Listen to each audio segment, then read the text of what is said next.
दोस्तों आज मैं आपको बताऊंगा परफेक्ट कंपटीशन मार्केट में जितनी कंपनियां होती हैं वो अपने इक्विलिब्रियम की पोजीशन में कब आती हैं, यानी कि कब उनका आउटपुट मैक्सिमम होकर कॉस्ट मिनिमम हो जाता है। पहले जान लेते हैं इक्विलिब्रियम होता क्या है।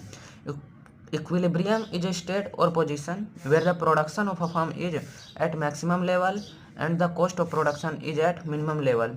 यानी कि इक्विलिब्रियम एक ऐसी पोजीशन है जहाँ पे जो फर्म है अपने आउटपुट को मैक्सिमम कर लेती है और उसका कॉस्ट मिनिमम लेवल पे चला जाता है। यानी कि फर्म में ऐसे समय पे एक कंडीशन आती है अपने टाइम पीरियड के दौरान जब उसका जो आउटपुट है वो बहुत ज़्यादा बढ़ जाता है और उसका कॉस्ट बहुत कम हो जाता है। तब उसे ऐसी कंडीशन को हम बोलते हैं इक्विलिब्रियम की कंडीशन। और इक्विलिब्रियम दो कंडीशन पूरी होती है तब जाके इक्विलिब्रियम की पोजीशन आती है कंपनी में। तो देख लेते हैं ये दो कंडीशन क्या है। पहली कंडीशन है M C is equal to M R, मतलब एम सी का मतलब मार्जिनल कॉस्ट, एम आर का मतलब मार्जिनल रेवेन्यू। मार्जिनल कॉस्ट जब मार्जिनल रेवेन्यू के इक्वल हो जाएगा, ये पहली कंडीशन है इक्विलिब्रियम पोजीशन की।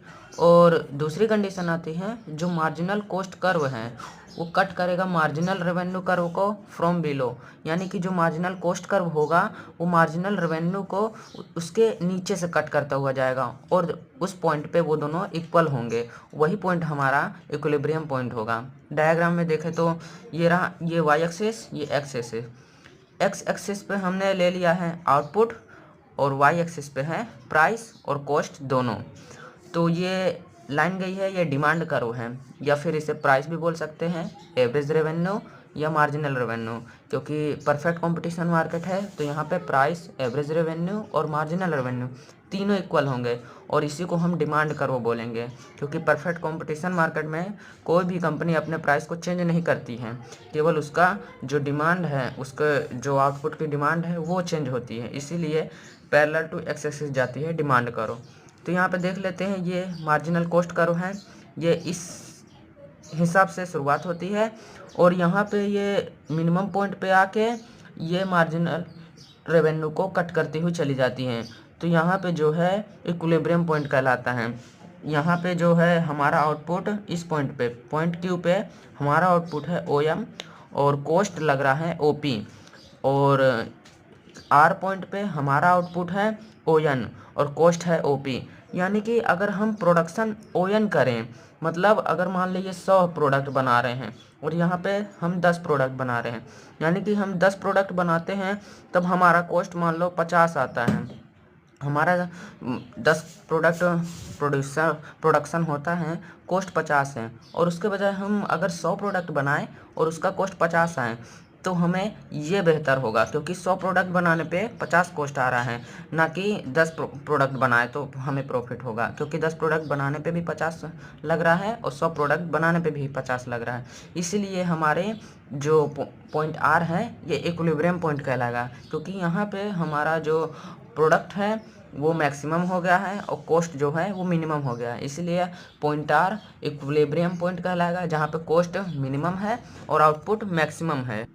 जब कोई भी फर्म या फिर कंपनी अपने जब इक्विलिब्रियम पॉइंट पे आ जाती है तब उसके कुछ मुख्य बातें होती हैं जो ये हैं। At the equilibrium point the firm earns maximum profit, यानी कि फर्म जब इक्विलिब्रियम पॉइंट पे पहुंचती है तब वो मैक्सिमम प्रॉफिट को अर्न करती है, यानी कि उस समय जो उसका प्रॉफिट होता है वो बहुत ऊंचे लेवल पे होता है। और दूसरा पॉइंट क्या है, at this point the cost of production is minimum of the firm. वो हमने डिमांड कर्व में देखा, यानी कि उस डायग्राम में देखा जहाँ पे हम इक्विलिब्रियम पॉइंट को डिसाइड कर रहे थे कि हमारा जो कॉस्ट है वो मिनिमम लेवल पे आ जाता है। और तीसरा पॉइंट ये आता है the output of the firm will be maximum at the equilibrium point, यानी कि इक्विलिब्रियम पॉइंट पे हमारा जो आउटपुट है वो मैक्सिमम लेवल पे पहुंच जाता है। चौथा पॉइंट आता है at this point the output is known as optimum output, यानी कि इक्विलिब्रियम पॉइंट पे हमारा जो आउटपुट होता है उसे हम ऑप्टिमम आउटपुट के नाम से भी जानते हैं। हमने देख लिया कि इक्विलिब्रियम क्या है और वो किस पोजीशन पे, कौन सी पोजीशन होती है जब कंपनी इक्विलिब्रियम पॉइंट पे आती है। अब देखते हैं शॉर्ट टाइम पीरियड में जब परफेक्ट कंपटीशन मार्केट होता है तब कोई फर्म जब इक्विलिब्रियम पॉइंट पे पहुंचती है शॉर्ट टर्म में तब क्या होता है। शॉर्ट टाइम पीरियड एक ऐसा टाइम पीरियड होता है जिसमें फर्म अपने फिक्स्ड फैक्टर को नहीं चेंज कर सकती है, केवल वेरिएबल फैक्टर को चेंज कर सकती है। फिक्स्ड फैक्टर यानी कि मशीनरी, प्लांट के साइज, इक्विपमेंट्स और जो टेक्निकल ऑफिसर होते हैं उनको, और लेबर, कैपिटल, रॉ मटेरियल, जितने भी वेरिएबल फैक्टर हैं उनको कंपनी चेंज कर सकती हैं। चूंकि ये परफेक्ट कंपटीशन मार्केट है तो यहाँ पे प्राइस, मार्जिनल रेवेन्यू और एवरेज रेवेन्यू है, तीनों के तीनों इक्वल होंगे। हम इसे इस तरह भी लिख सकते हैं, price equal to average revenue और मार्जिनल रेवेन्यू। और जो एवरेज रेवेन्यू कर्व है उसे हम डिमांड कर्व के रूप में भी जानते हैं, क्योंकि परफेक्ट कंपटीशन मार्केट में जो जितना ज़्यादा रेवेन्यू होगा उसी को हम डिमांड कर्व बोलेंगे, क्योंकि जितनी डिमांड होगी उतना हम उतने प्रोडक्ट बेचेंगे, और प्रोडक्ट गुणे जितनी प्राइस होगी, क्वांटिटी गुणे प्राइस, उतनी हमारी आएगी रेवेन्यू, यानी कि उतनी रेवेन्यू हुई। इतने प्रोडक्ट बेचे इतनी प्राइस पे उतनी हमारी रेवेन्यू हुई, और वही हमारी डिमांड कर्व कहलाएगी। और जब फर्म इक्विलिब्रियम पॉइंट पे आती है शॉर्ट टाइम पीरियड में, तब वो नॉर्मल प्रॉफिट अर्न करती है, या तो सुपर नॉर्मल प्रॉफिट, या तो उसे कभी कभी लॉस हो जाता है। जब फर्म नॉर्मल प्रॉफिट अर्न करती है तो उस समय की क्या कंडीशन होती है और उस समय क्या डिमांड कर्व और मार्जिनल कॉस्ट कर्व होता है, उसे जानेंगे। Average cost curve should be equal to price, ये है कंडीशन। जब कंपनी नॉर्मल प्रॉफिट अर्न करेगी तो कंडीशन क्या है, एवरेज कॉस्ट प्राइस के इक्वल होगा। तो अगर हम डायग्राम में देखें तो यहाँ पे देखते हैं, एक्स अक्ष पे हमने आउटपुट लिया है, वाई एक्सिस पे प्राइस और कॉस्ट लिया है, यानी कि यहाँ पे ये है डिमांड कर्व, या तो प्राइस, एवरेज रेवेन्यू और मार्जिनल रेवेन्यू तीनों बोल सकते हैं, इसे हम डिमांड कर्व बोलते हैं। और ये मार्जिनल कॉस्ट कर्व है जो यहाँ से ऐसे गई है, मार्जिनल कॉस्ट कर्व, और ये एवरेज कॉस्ट कर्व। इस पॉइंट पे हम देखें, मार्जिनल कॉस्ट कर्व भी इतनी है, एवरेज कॉस्ट कर्व और मार्जिनल रेवेन्यू तीनों एक ही समय पे इस पॉइंट पे M C is equal to A C is equal to M R, तीनों क्या हैं, इक्वल हैं। तो पहले कंडीशन क्या थी, एवरेज कॉस्ट और प्राइस तीनों इक्वल होने चाहिए। अब ये जो है ये प्राइस भी है, यानी कि एवरेज कॉस्ट बराबर हो गए प्राइस के, तो ये क्या होगा, इस पॉइंट पे कंपनी अर्न करेगी ओनली नॉर्मल प्रॉफिट अर्न करेगी। यानी कि जब फर्म ओए आउटपुट प्रोड्यूस करेगी और उसका कॉस्ट लगेगा ओपी, तब उस समय जो होगा उसका कॉस्ट ओपी होगा और वो कंपनी नॉर्मल प्रॉफिट अर्न करने लगेगी। नॉर्मल प्रॉफिट अर्न करना मतलब कंपनी को उस समय ज़्यादा प्रॉफिट नहीं होगा, मतलब कि उसने 100 रुपये लगा के जितने भी प्रोडक्ट बनाए हैं वो बेचेगी 100 में ही बेच देगी, मतलब जितना उसने कॉस्ट लगाया उतना ही उसे प्रॉफिट हो गया। इसे कहते हैं नॉर्मल प्रॉफिट। मतलब वो अगर 10 लगाती है, कभी कभी 15 रुपये मिल गया, मतलब कि उसे ज़्यादा प्रॉफिट नहीं होगा, वो नॉर्मल में ही चलेगी, उसका प्रॉफिट उतना ज़्यादा मैक्सिमम नहीं होगा, उसका जो प्रॉफिट है हमेशा नॉर्मल ही रहेगा। अब दूसरी सिचुएशन क्या आ सकती है, company super normal profit earn कर सकती हैं। तो सुपर नॉर्मल प्रॉफिट अर्न करेगी, उसकी कंडीशन है average cost should be lower than price.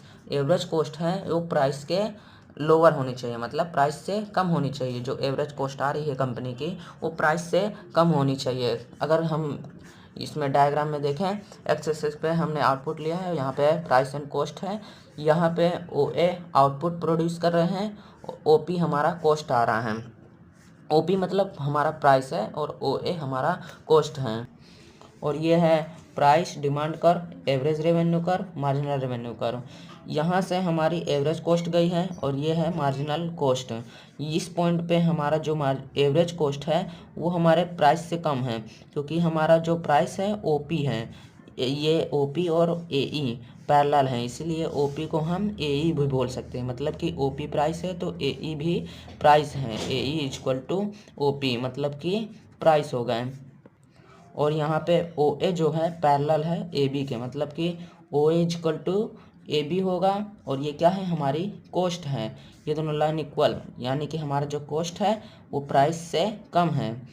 Price हमारी इतनी है और कॉस्ट हमारी इतनी है, यानी कि कंपनी इस सिचुएशन में सुपर नॉर्मल प्रॉफिट अर्न करेगी, और इस गैप को हम बोलते हैं सुपर नॉर्मल प्रॉफिट। और यहाँ पे ई पॉइंट पे मार्जिनल कॉस्ट और मार्जिनल रेवेन्यू तीनों क्या हैं, दोनों इक्वल हैं, इसीलिए ये पॉइंट कहलाएगा इक्विलिब्रियम पॉइंट।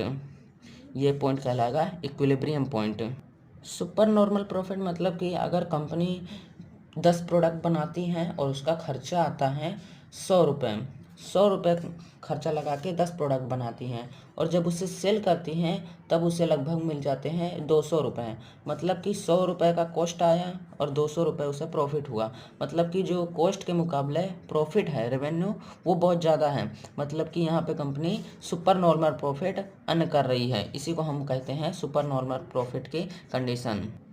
और तीसरी कंडीशन क्या है, सिचुएशन, यानी कि कंपनी परफेक्ट कंपटीशन मार्केट में है और शॉर्ट रन है और वहाँ पे इक्विलिब्रियम पॉइंट पे जब पहुँचती है तो तीसरी सिचुएशन क्या आती है, वो लॉस अर्न कर सकती है। और उसकी कंडीशन क्या है, मतलब कि कौन सी कंडीशन ऐसी आएगी वहाँ पे, कौन सी सिचुएशन आ जाएगी जिससे उसको लॉस सहना पड़ेगा। Average cost should higher than price, यानी कि जब कंपनी का एवरेज कॉस्ट बढ़ जाएगा प्राइस से, मतलब उसकी प्राइस कम है तो उसकी रेवेन्यू भी कम होगी और कॉस्ट कम है तो खर्चा भी ज़्यादा लगेगा, लॉस होगा उसे, क्योंकि जितनी रेवेन्यू आ रही है उससे ज़्यादा हमारी कॉस्ट है। डायग्राम में देखेंगे तो यहाँ पे आउटपुट है, यहाँ प्राइस एंड कॉस्ट है और यहाँ पे ओपी जो है वो हमारी प्राइस है, ओपी क्या है, कॉस्ट है, और ओए हमारी प्राइस है। यानी कि जो ओए है वो एई के इक्वल होगा, ओए इज इक्वल टू एई, और ये क्या है, प्राइस है, और हमारी कॉस्ट क्या है, ओपी, और जो इक्वल होगा एडी के,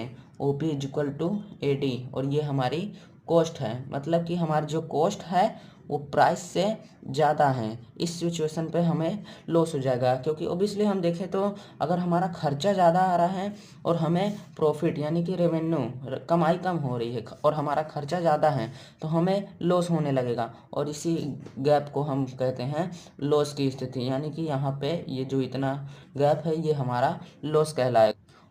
और ये जो ई पॉइंट है, ई, यहाँ पे क्या है, मार्जिनल कॉस्ट और मार्जिनल रेवेन्यू दोनों इक्वल हैं, यानी कि ये इक्विलिब्रियम पॉइंट है, इक्विलिब्रियम पॉइंट है, और यहाँ पे हमारा कॉस्ट है वो ज़्यादा है और प्राइस जो है वो कम है, यानी कि यहाँ हमें लॉस हो रहा है। इसका मतलब ये हुआ, अगर हम 10 प्रोडक्ट बनाते हैं और हमारा खर्चा आता है 200 रुपये, लेकिन जब हम उसे सेल करते हैं तो मार्केट में ज़्यादा बिक्री नहीं होती है, प्रोडक्ट की ज़्यादा डिमांड नहीं रहती है, तो क्या करते हैं, कस्टमर हमारे प्रोडक्ट को परचेस नहीं करते हैं तो हमें लॉस हो जाता है। यानी कि अगर हमें रेवेन्यू कितना मिला, केवल 150 रुपये ही मिला, हमें प्राइस कम करके बेचनी पड़ी तो हमें 150 रुपये मिला, यानी कि हमें 50 रुपये का लॉस हो गया, 50 रुपये हम नुकसान में चले गए। इसी को हम कहते हैं, जब इक्विलिब्रियम पॉइंट आता है तब कंपनी कभी कभी लॉस भी सहन कर लेती हैं। और जब कंपनी को लॉस होने लगता है तो कंपनी के पास केवल 2 ही ऑप्शन बचते हैं, यानी कि टू लीव द इंडस्ट्री या फिर to remain in the industry. Short time period है तो उसमें अगर लॉस हो रहा है तो अगर वो इंडस्ट्री को छोड़ के चली गई अगर, तो और भी कंपनियां आके वहाँ उस मार्केट में आ जाएंगी और वो प्रोडक्शन करेंगी और वो चली जाएगी। और अगर शॉर्ट टाइम पीरियड है, लंबे समय में और कंपनियों को फ़ायदा होगा, लेकिन जो कंपनियां जा चुकी हैं उन्हें नुकसान सहन करके जाना पड़ा, और जो नई कंपनियां आई हैं उन लोग को प्रॉफिट हो रहा है। यानी कि शॉर्ट टाइम पीरियड में अगर कंपनियां लॉस के चलते इंडस्ट्री को लीव कर देती हैं तो उन्हें ज़्यादा नुकसान होगा, या फिर वो इंडस्ट्री में रह सकें। यानी कि अगर वो शॉर्ट टाइम पीरियड है, थोड़े समय के लिए लॉस हो रहा है, तो थोड़े समय के लिए लॉस सहन करके वो अगर इंडस्ट्री में रह जाती हैं, प्रोडक्शन करती हैं, और एक समय डिमांड बढ़ने पर उन्हें प्रॉफिट होता है तो वो ज़्यादा प्रॉफिट अर्न कर सकती हैं। इसीलिए कंपनी अगर इंडस्ट्री में रह जाती हैं शॉर्ट टाइम पीरियड में तो उन्हें ज़्यादा प्रॉफिट हो सकता है, क्योंकि इंडस्ट्री छोड़ जाने के बाद उन्हें कोई प्रॉफिट नहीं होगा, क्योंकि जो कस्टमर उन्होंने बनाए होंगे उस टाइम पीरियड में, थोड़े समय में उन्होंने कस्टमर बनाए होंगे, उनके साथ कॉन्टैक्ट भी टूट जाएगा, और जो सप्लायर्स हैं उनको जो रॉ मटेरियल दे रहे थे उनसे भी कॉन्टैक्ट छूट जाएगा, और जब उन्हें और कहीं अपना मार्केट लेके जाना है, अपनी कंपनी लेके जानी है, तो जो सप्लायर्स हैं वो उनको लो कॉस्ट में जो रॉ मटेरियल है उनको नहीं देंगे, क्योंकि अब उनसे कॉन्टैक्ट छूट चुका है। इसीलिए थोड़े समय में कंपनी अगर लॉस को सह कर उसी इंडस्ट्री में रह जाती है और प्रोडक्शन करती है तो हो सकता है उसे आने वाले समय में प्रॉफिट हो।